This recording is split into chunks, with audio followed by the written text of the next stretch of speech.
अमल करते हैं फतेह जंग से हमारे नुमाइंदे मोहम्मद तुफैल के मुताबिक government boys high school number 1 फतेह जंग के साल 1986 के साबिक तलबा ने मिलकर सुपर 86 क्लास फेलोज़ की मीटिंग मुनक्किद की, जिसकी इब्तिदा कलाम पाक से हुई और तमाम मरहूम उस्ताज़ा कराम और मरहूम दोस्तों के लिए दुआ मग़फ़िरत की गई।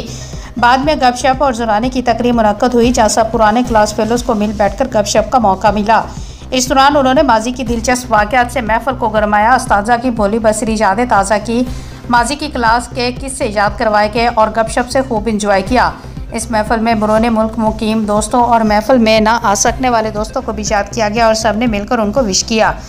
तमाम दोस्त एक दूसरे की गपशप से बहुत महफूज हुए। इस तवील दुरानिए की महफिल में वक्त के गुजरने का एहसास ही ना हुआ। इसके बाद तमाम दोस्तों के लिए ज़ुराने का एहतमाम किया गया।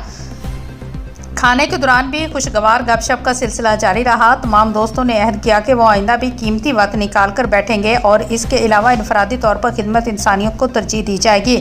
बिलखसूस यतीम और गरीब बच्चों की तालीम, यूनिफॉर्म वगैरह के मुतालिक इनफरादी तौर पर फोकस किया जाएगा। इन्हीं खुशगवार लम्हों के साथ ये खूबसूरत महफिल इख्तिताम पजीर हुई, जबकि फतेह जंग प्रेस क्लब के सेक्रेटरी वसीम अली भी इस मौके पर मौजूद थे।